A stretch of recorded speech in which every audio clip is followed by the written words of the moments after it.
السلام علیکم ورحمۃ اللہ وبرکاتہ۔ ہمارے پڑوس میں امی کی سہیلی کی بہن شفٹ ہو گئی تھی۔ اس کا شوہر دوسرے شہر نوکری کرتا تھا۔ اس نے امی سے کہا کہ سمرا کو میرے گھر بھیج دیا کریں، میں اکیلی بور ہوتی ہوں۔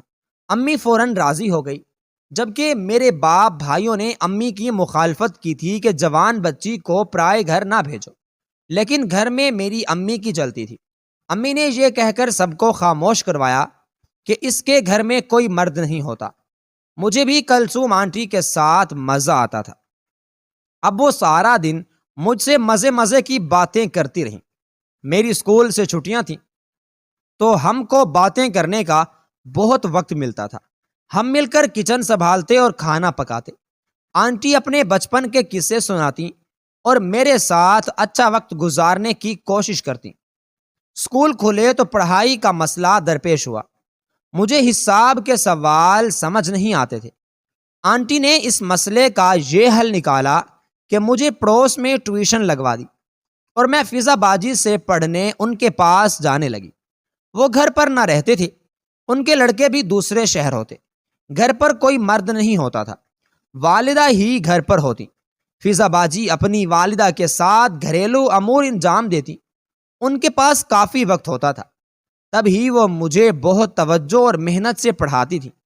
ایک دن جب میں پڑھ چکی اور گھر جانے لگی، باجی نے کہا، ٹھہرو سمرا، ابھی مت جاؤ، آؤ چھت پر چلتے ہیں، دیکھو تو کتنا اچھا موسم ہے۔ ابھی ہم چھت پر جا کر بیٹھے ہی تھے کہ کسی مردانہ آواز نے ان کو پکارا، فضا دیکھو میں آ گیا ہوں۔ میں نے مڑ کر دیکھا، ایک نوجوان باجی سے گلے مل رہا تھا۔ باجی بھی وفور جذبات سے کھل اٹھی تھی۔ ارے شان، تم کب آئے؟ وہ خوش ہو کر بولی۔ میں حیرت سے ان کو دیکھ رہی تھی۔ انہوں نے مجھ سے کہا، سمرا یہ میرے بھائی ہیں، حیدرآباد میں ملازمت کرتے ہیں۔ میں نے شان کی طرف دیکھا تو پلک جھپکنا بھول گئی۔ وہ بھی مجھے شش و پنج میں دیکھ رہا تھا۔ اس کی آنکھیں بے حد خوبصورت تھیں۔ جاؤ سمرا، بڑے دنوں بعد میرا بھائی آیا ہے۔ تیسرے دن جب میں پڑھنے باجی کے گھر پہنچی، وہ ان کے پاس بیٹھا ہوا تھا۔ میں نے سلام کیا، وہ بغیر جواب دیے مسکرا کر اٹھ گیا۔ سلام کا جواب باجی نے دیا۔ تھوڑی دیر بعد جب میں نے کھڑکی کی طرف نظر ڈالی، مجھے گمان ہوا کہ دو خوبصورت آنکھیں مجھ کو کھڑکی کی اوٹ سے دیکھ رہی ہیں۔ طبیعت کی خرابی کا بہانہ کر کے میں وہاں سے لوٹ آئی۔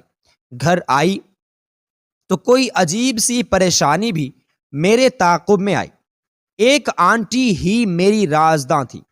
ان کو بتایا کہ آج وہ آنکھیں مجھ کو پریشان کرنے کو پردے کے پاس موجود تھیں۔ تو انہوں نے کہا، میرا خیال ہے وہ لڑکا تم کو پسند کرنے لگا ہے۔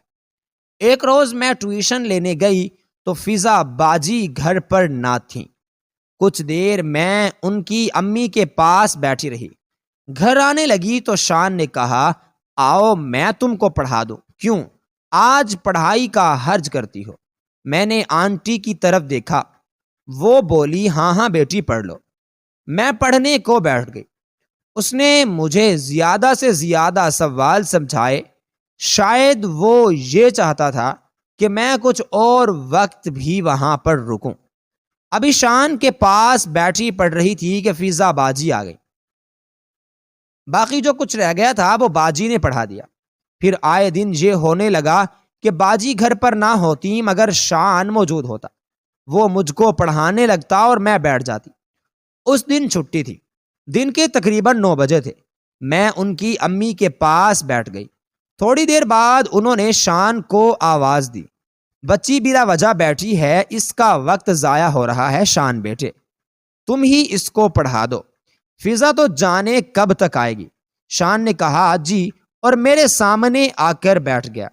ذرا دیر بعد ان کے دائیں طرف کی پڑوسن نے آنٹی کو اپنی لڑکی بھیج کر بلا لیا۔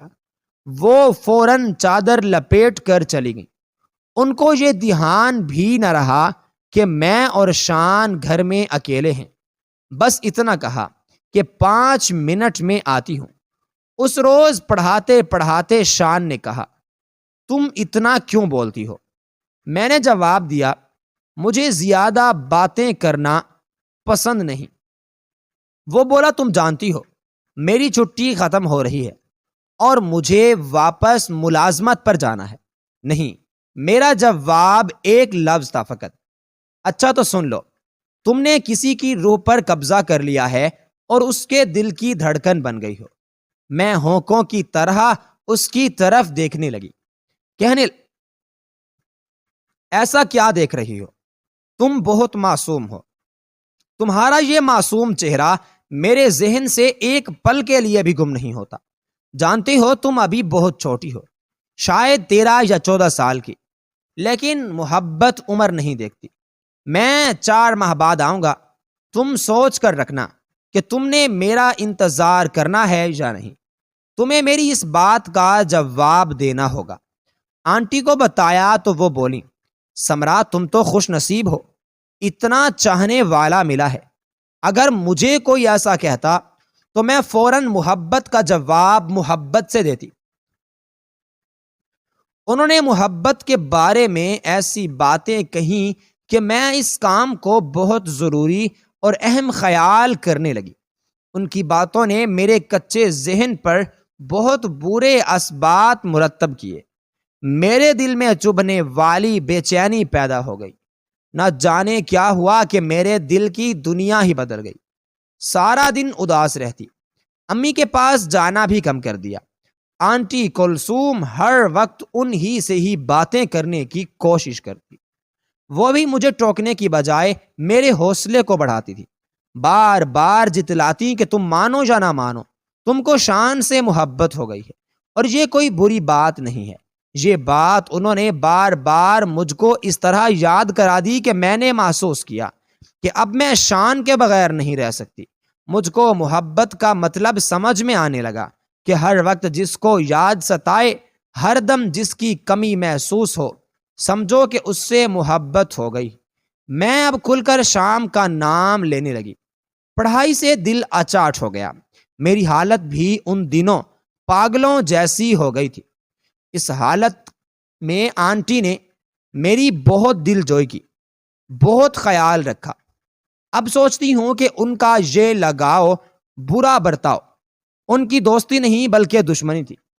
اگر ان کو مجھ سے دشمنی نہ ہوتی تو وہ مجھ کو سمجھا دیتی، نہ کہ اس عذاب میں داخل کرتی اور ایسے روگ میں مبتلا کر دیتی جس سے میں قطعی نا آشنا تھی۔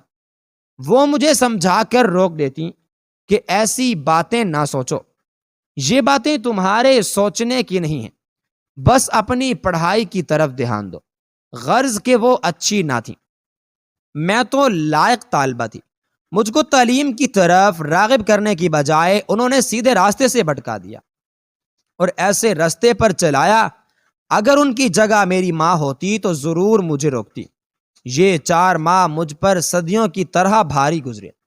بالآخر شان لوٹ آیا، میرا دل کھل اٹھا، ہر وقت دھڑکنیں تیز رہنے لگیں۔ آنٹی اس کے نام سے چھیڑنے لگیں۔ میں فضا باجی کے گھر گئی، اس نے میرا ہاتھ تھام لیا اور سوال کا جواب مانگا۔ مجھ سے جواب نہ بن پڑا تو رونے لگی۔ مجھ کو روتا دیکھ کر وہ بے قرار ہو گیا۔ بولا، مجھے یقین تھا کہ میری محبت کا طوفان تمہارے دل میں ضرور تباہی مچا دے گا۔ تم نہیں جانتی میں تم سے کتنی محبت کرتا ہوں۔ اب میں ان کے گھر جاتی، کسی نہ کسی بہانے ایک طرف ہٹ جاتا اور مجھے ادھر بلا لیتا۔ ان کے گھر والوں سے چھپ کر ہماری ملاقاتیں بھی ہونے لگیں۔ میں ساری باتیں آنٹی کو ضرور بتاتی تھی۔ وہ کہنے لگیں، اگر فضا کے گھر شان سے بات کرنے سے تم کو خوف آتا ہے تو اپنا گھر تو محفوظ ہے، تم اسے یہاں بلا کر مل لیا کرو۔ میرے بھائی نے 1-2 بار جب شان کو آنٹی کے گھر سے نکلتے دیکھا تو انہوں نے آنٹی پر شک کیا۔ جب میرے بھائی نے ان سے پوچھا کہ یہ پڑوسی لڑکا کیوں آپ کے گھر آتا ہے تو انہوں نے الٹا وال کر دیا کہ طوفان کھڑا کر دیا، تمہاری اپنی لاڈلی بہن کے اوپر الزام مجھ پر لگایا جا رہا ہے۔ اس بات کو ثابت کرنے کے لیے آنٹی نے مجھے گھر پر بلا لیا۔ مجھے اور شان کو معاملے کی خبر نہ دی۔ جب شان مجھ سے ملنے آیا تو بھائیوں کو آنٹی نے خبر کر دی۔ وہ تو میرے بارے میں ایسا سوچ بھی نہ سکتے تھے، اور نہ ہم ہی سوچ سکتے تھے کہ یہ خاتون ہمیں یوں رسوا کر دے گی۔ میرے بھائیوں نے شان کو پکڑ لیا اور خوب مارا، اور مجھے بالوں سے پکڑ کر گھسیٹتے ہوئے گھر لے آئے اور مارا۔ میں جانتی تھی کہ میری باری ہے، مار کھاتی رہی۔ میرا اسکول جانا بند ہوا، اور بھائیوں نے امی سے کہا کہ اس کی جلد از جلد شادی کر دو۔ گھر والے تو میرے لیے اجرت میں رشتہ ڈھونڈ رہے تھے، اور مجھے شان کی فکر لگی تھی۔ ایک روز موقع پا کر بڑی مشکل سے میں گھر سے نکل کر اس سے ملنے کے لیے چلی آئی۔ وہ اپنی بیٹھک میں تھا اور بیرونی دروازہ کھلا تھا۔ میں گلی سے ہی بیٹھک میں چلی گئی، لیکن اس نے مجھ سے بات کرنے کی بجائے منہ پھیر لیا۔ وہ میرے بھائیوں سے ڈرا ہوا تھا۔ جب میں نے دوبارہ مخاطب کیا تو بولا، میں تم سے محبت نہیں کرتا، وہ میری بھول تھی۔ اب تم مجھ سے ملنے کبھی مت آنا۔ میری شادی میری کزن سے ہو رہی ہے، اب تم چلی جاؤ۔